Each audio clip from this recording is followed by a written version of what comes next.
जी आप बता रहे थे कि पूर्वांचल में अच्छा रिस्पांस मिल रहा है आपको। पूर्वांचल में तो कई जिलों में पिछली बार भाजपा साफ हो गई थी। हाँ, उसमें हमारा गाजीपुर जनपद भी है, बगल का जो है आजमगढ़ और अम्बेडकर नगर भी है। जौनपुर में भी जाएंगे तो 9 में हम 5 पर हैं, बलिया में भी जाएंगे तो 7 में हम 4 पर हैं। तो वहाँ तो बेहतर प्रदर्शन हुआ, लेकिन जो कभी की पश्चिम में है हमें मुंह की खानी पड़ी। तो वहाँ जाने के बाद 8 दिन का मेरा प्रवासी कार्यक्रम रहा, मैनपुरी में, इटावा में, औरैया में, कन्नौज में। तब मुझे ये मालूम हुआ कि एक जो कमी है कि हम केवल माननीय राष्ट्रीय अध्यक्ष जी के भरोसे पर जो है कुंडली मार करके हमारे लोग बैठे हुए हैं। इसलिए जो पीडीए जन पंचायत का पखवाड़ा कार्यक्रम संचालित करने का आदेश निर्देश माननीय राष्ट्रीय अध्यक्ष अखिलेश यादव जी के द्वारा दिया गया, तो यह हुआ कि हमको भी पश्चिम में जाकर के एक टो लगाने का मौका मिला कि आखिर कमी क्या है कि अखिलेश यादव जी कन्नौज में जो काम किए हैं। समझिए कि हमारे पूर्व वाले कहते हैं गाजीपुर, बलिया, गोरखपुर, देवरिया वाले कि कुल अखिलेश यादव हम लोगों का विकास निधि जो थी ले जाकर के कन्नौज में लगा दिए। कन्नौज में इतना बेहतरीन काम हुआ है क्या अब का कोई ऐसी चीज नहीं कि कन्नौज में नहीं है। लेकिन मैं तो कहा कि कन्नौज के लोग जो है कि नमक हराम है कि यहाँ से डिम्पल यादव जी को पिछले चुनाव में हरा करके सुब्रत पाठक को जिता दिया। यह कन्नौज के लोगों का दुर्भाग्य है। और बताओ कि अभी तक एक खर्चा कहीं नहीं पड़ा इस भारतीय जनता पार्टी की सरकार में कन्नौज में। तो कुल मिलाकर के जो संगठन का गठबोल्टा है, लोगों को एक्टिव करने का, नकेल कसने का काम करना है। और जो लोग निष्क्रिय हैं उनका पोस्टमार्टम करने की भी जरूरत है। और नए लोगों को माइक्रो सोशल इंजीनियरिंग के तहत जो है तमाम हमारी जातियाँ, लोहार कुमार सुनार है, टिली तमोरी बड़ी बारी मलाह है, केवल कुर्मी है, काची है, जाट है, गुजर है, लोधी है, किसान है। इन जातियों को जोड़ने और सहेजने की आवश्यकता है। तभी जो है कि ये समाजवादी पार्टी के जो है मूल आधार हुआ करते थे, लेकिन यह सपा से छिटक करके जो है भारतीय जनता पार्टी के क्षेत्र में गए। और इसके लिए जो है कि हमारे लोग जो संगठन में रहे, कहीं न कहीं उनसे गलतियां हुई, जिससे जातियां नाराज होकर के जो है कि जो हमारा विरोधी है उसके खेमे में चली गई। लेकिन मैं फिर आपसे वही सवाल पूछूंगा। आप कह रहे हैं कि पूर्वांचल में कार्यकर्ता समर्थित है, कन्नौज, इटावा, मैनपुरी, औसतन देखा जाता है कि महीने में 3-4 बार खुद जो है अखिलेश जी वहाँ जाते हैं। डिम्पल जी महीने में 2-3 दफे मैनपुरी जाती है। उसके बाद भी अगर कार्यकर्ताओं का उत्साह नहीं दिख रहा है बीजेपी के लिए और चुनाव 2 महीने बाद है, तो क्या रणनीति लानी पड़ेगी पार्टी को कि कार्यकर्ता सोचे कि हमें चुनाव जीतना है, तो हमको अखिलेश जी और डिम्पल जी के काम को तब तक पहुँचाने कैसे होगा? देखिए यही चीज है। और मैं जहाँ गया हूँ और जो रिपोर्ट मिली है, हमारे यहाँ कहा जाता है कि हरिया का चावल पका है कि पका है कि कच्चा है, तो कलछे से निकाल कर 2 चावल 4 चावल से क्या कर लेते हैं। तो वहाँ जाने के बाद जो बातें छन करके आई हैं, मैं माननीय राष्ट्रीय अध्यक्ष जी को मैं रिपोर्टिंग करूँगा कि यहाँ यहाँ ये कमी दिखाई दी है, यहाँ पर ये बदलाव होना चाहिए ताकि हमारा संगठन बेहतर हो सके और 2024 के चुनाव में बेहतर परिणाम समाजवादी पार्टी के पक्ष में आ सके। हमको देखिए, मैं दलाली करने वाला व्यक्ति नहीं हूँ। जो जमीन पर दिखाई देता है, मैं जमीनी हकीकत को जो है कि सामने रखने का काम करता हूं। बताइए, आपने एक शब्द का इस्तेमाल किया, दलाली करने वाला आदमी नहीं। तो क्या आपको लगता है कि आपकी पार्टी में कुछ लोग दलाली करते हैं? देखिए वो तो हर जगह होता है, परिवार में भी होता है। तो ये परिवार, ये बहुत बड़ा परिवार है, तो इस तरह के लोग होते हैं। कहीं कहीं मैं देखता हूँ, मैं पहले भी कहीं रहा तो लगा ये जो दलाल टाइप के लोग हैं वो बेसिकली तो पार्टी को नुकसान पहुंचा रहे हैं। ये नुकसान बिल्कुल जो है कि ये ऐसे लोगों पर कड़ी नजर रखने की जरूरत है। देखिए मैं जब मुझे प्रदेश अध्यक्ष बनाया गया तो हमें कुछ बातें ऐसी सुनने को आती थी, लेकिन हमने कहा कि बेहतर काम हमें करके दिखाना है और अपने संगठन को हमें माइक्रो सोशल इंजीनियरिंग के आधार पर ही नहीं, माइक्रो सोशल इंजीनियरिंग के आधार पर हमको चलाना है।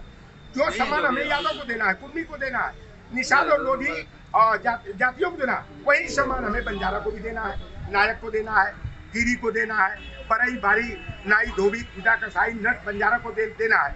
जब तक हम देखिए उन्हें सम्मान नहीं देंगे, उनको हम बगल में नहीं बैठाएंगे, तब तक जो है कि भाई जैसा प्रेम जो है और एक जो परिवार का एक अच्छा माहौल होता है वह माहौल नहीं मिल सकता। और इसी बात की आज आवश्यकता महसूस हो रही है कि जो ये फुटकर जातियां जिनको कहा जाता है। आपको रोकूंगा। आप कहना ये चाहते हैं कि अति पिछड़ों और पिछड़ों के बीच में दूरी है।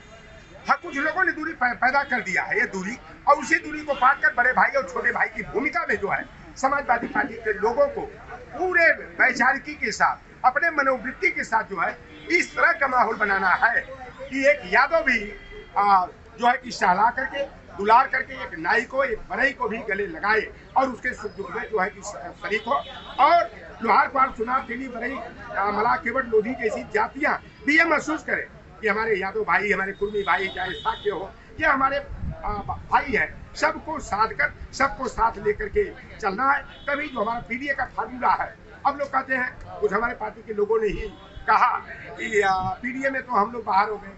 अरे भाई, पीडीए का मतलब है पिछड़ा है, दलित है, अल्पसंख्यक है, आदि आबादी है, आदिवासी है। और जो लोग परम पूज्य जनेश्वर मिश्रा जी, ब्रजभूषण तिवारी जी, रमाशंकर सिंह जी, कपिल देव सिंह की विचारधारा को लेकर के चलने वाले लोग हैं, सामाजिक न्याय के पक्षधर हैं, वंचित, गरीब, गुरबा समाज के जो है कि मान सम्मान और अधिकार की लड़ाई लड़ते हैं, सामंतियों का मुंहतोड़ जवाब देते रहे, ऐसे लोगों को भी समाजवादी पार्टी पूरे सम्मान के साथ सहेज कर, गले लगा करके उनके मान सम्मान की लड़ाई लड़ने का, और उनको साथ लेकर के जो है, जो समता, समानता, बंधुत्व, भाईचारा और न्याय की जो लड़ाई है, सबको मिलकर के लड़ना है, आगे बढ़ना है। और भारतीय जनता पार्टी जैसे संविधान विरोधी, लोकतंत्र विरोधी पार्टी का मुकाबला करने के लिए हर कार्यकर्ता को एक जिम्मेदार समाजवादी पार्टी का कार्यकर्ता बन करके समाजवादी पार्टी के आधार को मजबूत करने की जरूरत है। अगर हमारी बुनियाद मजबूत रहेगी तो इमारत भी मजबूत होगी। बसंत में एक सवाल, आप बता रहे हैं पूर्वांचल में अभी भी माहौल सपा के पक्ष में है, पश्चिम में कार्यकर्ता थोड़ी मेहनत कर दे, तो आपको क्या लग रहा है कि इस चुनाव में अति पिछड़े और पिछड़ों के बीच में समाजवादी पार्टी की दूरी आप कम करने में कामयाब रहेंगे? देखिए, पहले बात है तो हम बात करते हैं निष्पक्षता पूर्वक, हम इधर उधर की बातें नहीं करते, जो जमीनी सच्चाई है मैं उसी को बताऊं। जैसे हमको जाना है, अति पिछड़ों को समझाना है। एक दुष्प्रचार किया गया 2013 में, उत्तर प्रदेश लोक सेवा आयोग का 2011 का परिणाम आया। 14 अगस्त 2013 को माननीय अखिलेश यादव जी मुख्यमंत्री थे, और उस समय जो है कि भारतीय जनता पार्टी के लोगों ने मीडिया ट्रायल करा दिया। 86 में 56 यादव एसडीएम हो गए। आप हमसे ज्यादा पढ़े लिखे हैं, हमसे उम्र में भी बड़े हैं। आज तक उसका कोई सबूत नहीं दे पाए। योगी जी भी सबूत नहीं दे पाए। बोलने को बोल तो गए 46 में 56 एसडीएम यादव, पहली बात सुनिए, 46 में 56 एसडीएम यादव। और अखिलेश जी ने जब बोला कि आप इसका सबूत दीजिए, तो आज तक वो सबूत नहीं आया। देखिए, सच्चाई ये थी कि 30 में 5 यादव एसडीएम हुए थे। और हमारे पूर्वांचल का मैं बेहतरीन जानकार हूँ, तो हमारे यहाँ कहा जाता है कौवा तेरा कान ले गया, तो हम लोग अपने कान को नहीं देखते हैं। हम नीम, जामुन, कटहल, शीशम, बरगद के पेड़ पर देखते हैं कि कौवा मेरा कान लेके कहा गया। अब यादव 86 में 56 यादव एसडीएम हो गया, जबकि 1952 से लेकर आज तक कभी 86 पद एसडीएम का विज्ञापित नहीं हुआ। तो 86 में 56 यादव कहाँ से? सबसे ज्यादा यादव एसडीएम कभी हुआ तो 2018 में योगी आदित्यनाथ के मुख्यमंत्री काल में 8 यादव के बेटे जो है कि एसडीएम हुए। इस बार अभी मई में जो परिणाम आया उसमें 10 यादव के लड़के एसडीएम हुए, कुल मिला के 27 पीसीएस हुए। अभी जो 2 हफ्ता पहले परिणाम आया, इसमें भी 5 यादव के लड़के जो है कि एसडीएम हुए। तो मतलब सपा के सरकार में इतना 4, 5, 3, 2 अधिक से अधिक 6 हुए थे। आप बता रहे हैं कि सपा के समय में कम यादव लोग का सिलेक्शन हुआ जी, और योगी जी की सरकार में ज्यादा। देखिए, यादव मेहनत करता है, यह मेहनत का परिणाम। मेरे कहने का मतलब है कि जो प्रचार किया गया उसमें दुष्प्रचार कर रखा है। लेकिन एक बात मैं बताऊँ, मुझे जो महसूस हुआ कि आपके लोग बातें तो बड़ी बड़ी करते हैं, लेकिन जो आज की डेट में मीडिया की जरूरत तो है नहीं, अब तो सोशल मीडिया है। अब आपके राष्ट्रीय अध्यक्ष जी किसी यूट्यूब चैनल पे अगर इंटरव्यू देते हैं, तो हमें ये उम्मीद थी, मैं व्यक्तिगत रूप से आलोक पाठक को उम्मीद थी कि उसको कम से कम उत्तर प्रदेश में 50 लाख 1 करोड़ लोग देखेंगे। लेकिन आपके नेता, अपने राष्ट्रीय आपके कार्यकर्ता भी अपने राष्ट्रीय अध्यक्ष की बात को क्यों नहीं सुनते तत्परता से यूट्यूब पे? जब तक आप सुनेंगे नहीं, तब तक आम जनता को पहुंचाएंगे नहीं। भाई देखिए, आज लोकतंत्र कुछ बचा हुआ दिखाई दे रहा है, तो यह यूट्यूब की देन है, सोशल मीडिया की देन है। अगर यूट्यूब नहीं होता, सोशल मीडिया नहीं होता, तो क्या हाल होता हम जैसों का, कि जो गड़बड़ियां पैदा है, प्रशासनिक अत्याचार किया जा रहा है किसी भी वर्ग पर। हम तो कहते हैं, देखिए, जब अब विकास दुबे की गाड़ी पलटी की गई तो हमें उतना तकलीफ नहीं हुई, लेकिन उस दिन तकलीफ उस तरह की हुई जैसे अपनी बहन बेटी की आबरू लूटी गई। जब खुशी दुबे 17 बरस की उम्र की 2 दिन की ब्याहिता को बाराबंकी के कारागार में खून की उल्टियां कर रही थी। अमानवीय बर्ताव पुलिस प्रशासन के द्वारा उसके किया गया। क्या क्या हुआ अब वो बेटी जानती होगी, तभी मैं आवाज उठाने का काम किया। तो जहाँ भी जो जुल्म अत्याचार होगा, चाहे सरकार किसी की हो, लोटन राम निषाद ये खासियत है कि वह आवाज उठाने का काम करता है। और आज भी हमें तमाम डराने का, धमकाने का, मुकदमा कायम करने का प्रयास किया गया, खरीदने का भी प्रयास हुआ। प्रस्ताव मेरे पास आया, लॉकडाउन सितंबर महीने की बात है कि आपकी 3 बेटियां हैं, 1 बेटा है, चारों को नौकरी दे दे रहे हैं, जो आर्थिक मदद कहिए वो दे देते हैं और आपका राजनीतिक समायोजन कर देंगे। मैंने कहा कि अगर मेरे जैसा व्यक्ति, ये किसने कहा आपको? अब ये बातें ऑफर किसने दिया? भाजपा ने दिया, सरकार की तरफ से। हाँ, कि आपकी 3 बेटियों को नौकरी हाँ, दे पूरा बायोडाटा मंगा लिया गया, शादी करा देंगे, 4 बेटे को भी सेटल कर देंगे, नौकरी देंगे। मतलब भाजपा जी की सरकार जी, मतलब परम प्रतापी योगी आदित्यनाथ की सरकार, प्रथम परम प्रतापी, जिनको योगी खेमा हिंदू हृदय सम्राट बताता है, वो सम्राट आपको ऑफर कर रहा था। जी, इसी सितंबर महीने की बात है। पहले तो बायोडाटा खंगा लिया गया, बच्चों की पढ़ाई क्या है, उम्र क्या है, कितने विवाहित है, उसके बदले में क्या मांग रहे थे कि आप भारतीय जनता पार्टी में आ जाइए।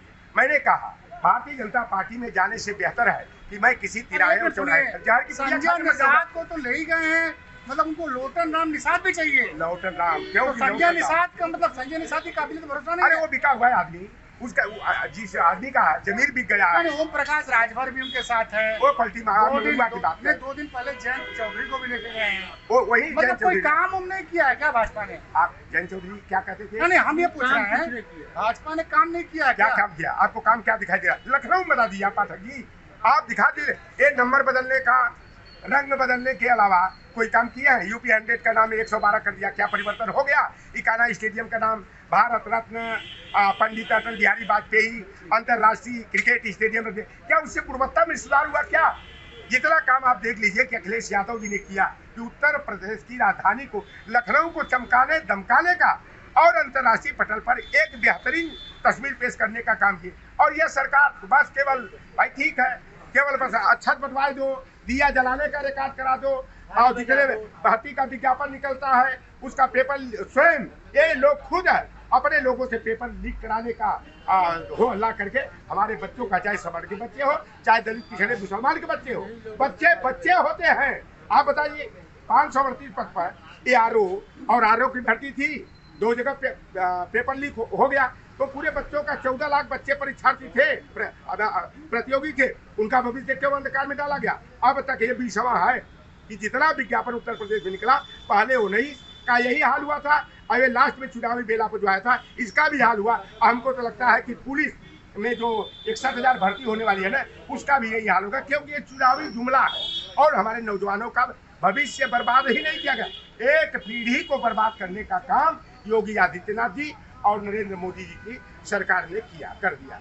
तो आपने सुना लोटन राम निषाद, जिनको हम लोग समझते थे कि ये जमीनी कार्यकर्ता हैं, गजब की मेहनत करते हैं, इनसे तक डर गई है मोदी योगी सरकार। जैसा उन्होंने खुद कहा कि इनको सरकार की तरफ से ऑफर आया था कि आप बोलना बंद कीजिए, भाजपा में शामिल हो जाइए। कमाल है, इतने बड़े बड़े दावे हैं, कई हजार करोड़ का विज्ञापन है, उसके बाद भी उनको चुनाव जीतने के लिए लोटन राम जैसे, निषाद जैसे जो समाज की आवाज़ उठाने वाले लोग हैं, उनकी आवाज़ को वो खरीदना चाहते हैं। फैसला जनता करे कि सच कौन हो।